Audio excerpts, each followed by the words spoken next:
Hello नमस्कार, Malvi sir class में आपका स्वागत है। और दोस्तों, आज मैं आपके लिए लेकर आया हूँ बहुत महत्वपूर्ण डिटर्मिनर, जिसमें मच और मेनी हम डिस्कस करने वाले हैं। इसके पहले जो हमारी वीडियो बनाया था मैंने डिटर्मिनर्स पे, वो था सम और एनी का, जो कि बहुत अच्छा और ग्रामर की दृष्टि से भी बहुत उपयोगी था और स्पोकन इंग्लिश में भी बहुत महत्वपूर्ण है।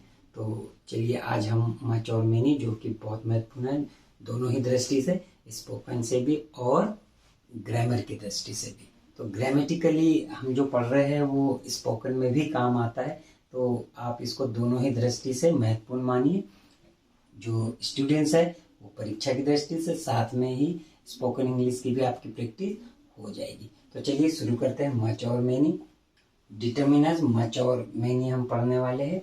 और यदि हम देखें तो अर्थ के हिसाब से, तो मेनी जो हम पढ़ रहे हैं इसका अर्थ एक तो कई भी हो सकता है, बहुत सारे भी हो सकता है, अधिक भी हो सकता है और ज्यादा भी हो सकता है। ये जैसा हिंदी का शब्द हमारा या वाक्य में हम जब बोलते हैं तो ये किसी भी तरह से आ सकते हैं। अब इसका प्रयोग हम काउंटेबल नाउन के साथ संख्या बताने के लिए किया जाता है। काउंटेबल नाउन सबसे पहले हम समझ लें। काउंटेबल नाउन जिसे हम गिन सकते हैं, और जिसे हम गिन सकते हैं उसी का हम सिंगुलर और प्लूरल बता सकते हैं या बना सकते हैं। तो काउंटेबल नाउन सिंगुलर प्लूरल इसी का बनेगा। अनकाउंटेबल नाउन का सिंगुलर और प्लूरल नहीं बन सकता। कैसे?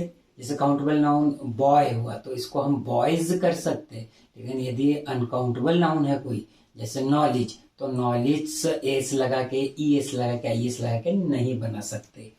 इसीलिए हम संख्या बोल रहे हैं कि जो काउंटेबल नाउन है, जो संख्या है, यानी जिसकी संख्या में हम लिख सकते हैं 1 2 3 हो सकता है, जिसका एक या बहुवचन बना सकते हैं, उन्हीं को हम काउंटेबल नाउन कहते हैं। और इसी के पहले हम मेनी लगाते हैं। तो चलिए ये मेनी के कुछ एग्जाम्पल्स देख लेते तो हमको बहुत जल्दी समझ में आने वाला है। तो पहला एग्जाम्पल हमारा मेनी मेन मेनी माइंड्स। अब हमने देखो मेन जो लगाया है ये काउंटेबल है, और काउंटेबल इसीलिए वो प्लूरल है, मेन। और सिंगुलर क्या होता है इसका? MAN, मैन, और ये मेन। और ये एक तो ये प्रॉवर्ब भी है, मेनी मेन मेनी माइंड्स। जितने लोग या जितने मुंह उतनी बातें, ऐसी कहावत आपने सुनी होगी। तो ये जितने यानी बहुत संख्यात्मक बता रहा है, संख्या में, कि जितने, कितने भी संख्या हो सकती है। और टोटली हम ये बोल सकते हैं कि इसको हम गिन सकते हैं मेन को, इसलिए यहाँ पर मेनी लगा। यहाँ माइंड्स भी गिन सकते हैं, अलग अलग जितने व्यक्ति उतने माइंड हो सकते, तो हम गिन सकते हैं उनको, इसलिए मेनी लगाया हुआ। फिर my teacher has many books, तो ये बुक्स भी जो है ये हम काउंट कर सकते हैं, इसीलिए प्लूरल बना हुआ है। कहने का मतलब मेनी जो है वो आपको किसी न किसी प्लूरल के आगे मिलेगा। तो ये मेनी बुक्स हो गया, बहुत इजी है ये। अब इसको हम देख सकते हैं, मेरे शिक्षक के पास ग्रामर की बहुत पुस्तक है, तो ये बहुत आ गया जो हम बोल रहे थे। तो इस तरह से ये हम समझ सकते हैं। और देख ले, शी इनवाइटेड मेनी फ्रेंड्स। अब ये फ्रेंड्स भी काउंटेबल है, 1 2 3 4 कितने भी फ्रेंड्स हो सकते हैं, इसलिए प्लूरल बनाया। उसने अपने जन्मदिन पर बहुत से दोस्तों को आमंत्रित किया, तो ये बहुत से के लिए हम मेनी ला सकते हैं। आई हैव मेनी थिंग्स यानी बातें, टू डिस्कस विथ यू, तुम्हारे साथ डिस्कस करने के लिए, चर्चा करने के लिए बहुत सारी बातें, बहुत है, ढेर सारी है, कई बातें हैं। तो जैसा हम हिंदी में बोलना चाहे, ढेर, ज्यादा, कई, बहुत सी। फिर we have seen many people यानी बहुत से लोग, बहुत लोगों को डाइंग ऑफ हंगर मीन्स भूख से मरते हुए। और सीन देखा है, हमने बहुत से लोगों को भूख से मरते हुए देखा है। तो ये मेनी पीपल, बहुत से लोग, बहुत हो गए ये, और पीपल मतलब लोग, बहुत से लोग, तो ये मेनी। तो हमने सारे एग्जाम्पल जिसमें देखे, सारे के सारे जो है काउंटेबल है, इसलिए उनका प्लूरल बन पाया है। अब देखिए मच का हिंदी अर्थ भी यही होता है, बहुत, बहुत सारे, अधिक, ज्यादा। तो दोनों में अंतर क्या हुआ?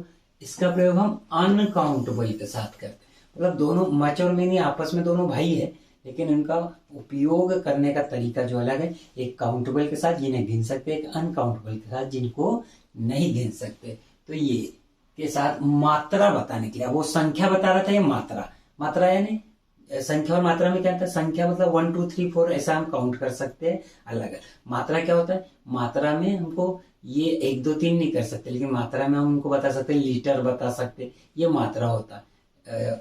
यही होता अंतर कि संख्या में 1 2 3, मात्रा में उसकी यूनिट काउंट में होती है, लीटर, दर्जन ऐसे बोलते हैं हम इस टाइप से, या किलोमीटर में जैसे, ये उनकी इकाई जो बोलते हैं ना, यूनिट होती, किलोग्राम, ये सब काउंट होता है, ना कि वो संख्या में काउंट होता है, इसे कहते हैं मात्रा। तो अब आई हैव मच वाटर, अब ये वाटर के आगे लगा हुआ है मच। वाटर कैसा, वो गिन सकते क्या? 1 2 3, 1 पानी, 2 पानी, 4 पानी, नहीं, लेकिन हम लीटर में गिन सकते, 1 लीटर, 2 लीटर, 4 लीटर, तो हम उसे नहीं गिन रहे, उसकी इकाई को गिन रहे, इसलिए ये क्या कहलाता है? अनकाउंटेबल, गिनने योग्य नहीं होते हैं। फिर इसको क्या हुआ? शेयर विथ, मेरे पास तुम्हारे साथ बांटने के लिए बहुत पानी है। Then do you have much milk to prepare pudding, pudding यहाँ पर हलवा को बोलते हैं हम। तो क्या बोल रहे हैं कि क्या तुम्हारे पास बहुत सारा, क्या तुम्हारे पास बहुत हलवा तैयार करने के लिए ज्यादा दूध है? बहुत ज्यादा। तो ये किसके आगे लगाया हमने? मिल्क के आगे, जो कि अनकाउंटेबल है। इसको भी हम लीटर में काउंट कर सकते हैं, और मच इसलिए लगा है। ये इंट्रोगेटिव इसलिए लिया कि यहाँ पर कोई कंफ्यूजन नहीं, अफर्मेटिव में भी यूज हो सकता है और ये इंट्रोगेटिव में भी यूज हो सकता है। और एग्जाम्पल हम देख लेते हैं। We have not much sugar, तो फिर यहां से लगे ये शुगर के आगे। शुगर भी क्या होता है? अनकाउंटेबल, हम गिन नहीं सकते शुगर को।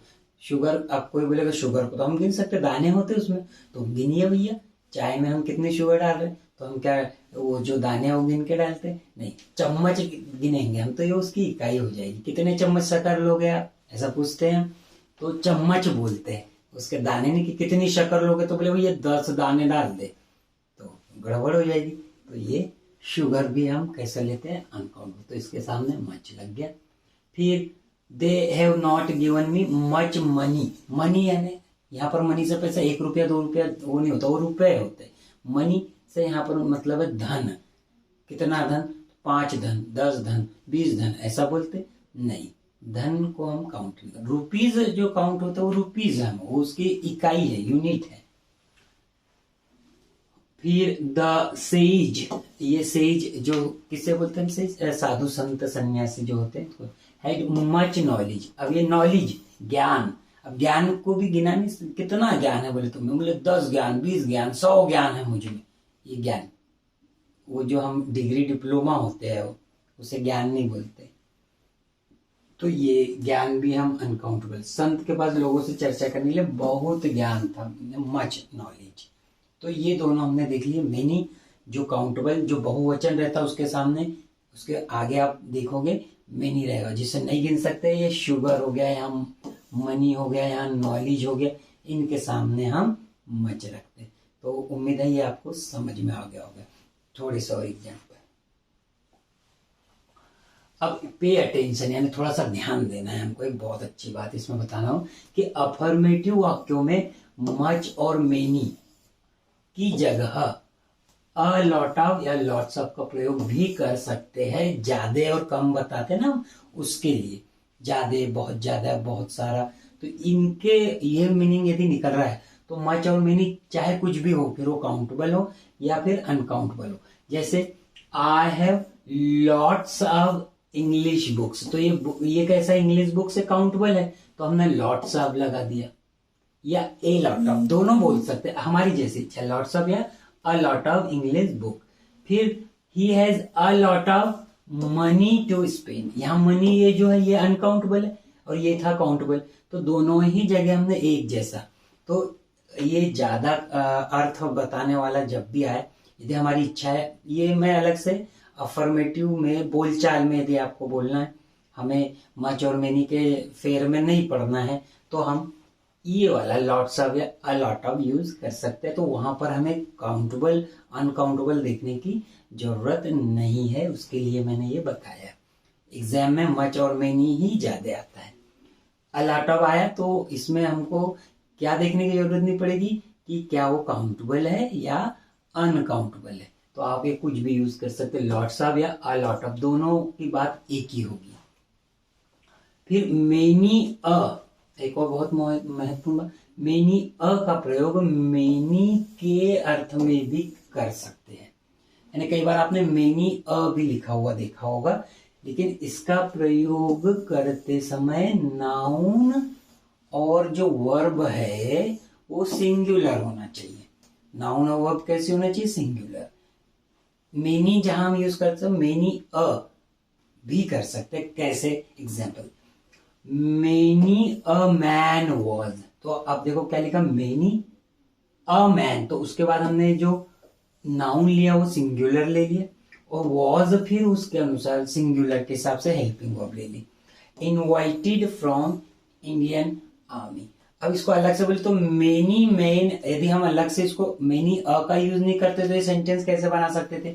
मेनी मेन, वो प्लूरल हो जाता, many main were invited from Indian army, लेकिन हम मेनी अ मैन बोल रहे हैं तो अ मैन बोला तो यहाँ सिंगुलर, अर्थ वही देगा जो many main were invited from Indian army, और ये वाला हम जो रहे मेनी अ मैन वॉज, तो यहाँ पर अ मैन वॉज लिखा है, इसका मतलब ये नहीं हुआ कि एक ही को बुलाया है, बहुत सारे मीनिंग वही दे रहा है, बस यूज करने का ये तरीका अलग है। फिर I had spent many a day in America, तो मेनी अ डे एक दिन नहीं कहा, मेनी अ डे मतलब बहुत सारे, बस यूज मेनी लिखा, अ लिखा और डे, यानी उसके बाद सिंगुलर का यूज करना है, चाहे वो नाउन हो या फिर वर्ब हो, तो ये हम यूज कर सकते हैं। तो उम्मीद है ये आपको समझ में आएगा, बहुत सरल है, लेकिन बस मच और मेनी साथ में आए तो हमको याद रखना है, मच किसके साथ, मेनी किसके साथ, काउंटेबल अनकाउंटेबल। अब प्रैक्टिस करिए at home and right in comment box में आंसर दीजिएगा। गवर्नमेंट हैज, अब यहाँ पर आपको फिलअप करना है, वेल्थ क्या आएगा, मच आएगा, मेनी आएगा और एनी आएगा। फिर आई हैव हेयर, ये मेरे हेयर की बात नहीं हो रही है, I have hair to get it cut, I have much hair बोलना पड़ेगा कि आई हैव मेनी हेयर, कि I have any hair to get it cut. ध्यान से सोचिएगा, फिलअप करिएगा। डू यू हैव डेटर, अब ऑन इंग्लिश ग्रामर, अब यहां पे लिखना है do you have much data और do you have many data, पता करिए और आंसर दीजिए कमेंट बॉक्स में। बहुत महत्वपूर्ण है, कमेंट जरूर करिएगा, बहुत सरल भी है लेकिन थोड़ा सा सोचना तो पड़ेगा। चलिए नेक्स्ट, बहुत जल्दी नेक्स्ट डिटर्मिनर लेकर मैं फिर आऊंगा आपके लिए, बहुत शॉर्ट में है, बहुत आसान भाषा में है, उम्मीद है आपको समझ में आएगा। कमेंट जरूर करिएगा और पूरा देखिएगा, और अपने पास नोट करके इसको रखिएगा एग्जाम्पल्स को, कि कैसे, क्योंकि कोई भी एग्जाम्पल आ सकता है आपको एग्जाम में, इनमें से भी आ सकता है, इनके जैसा भी आ सकता है, लेकिन इनके बाहर से नहीं आएगा। तो मिलते हैं अगले वीडियो में।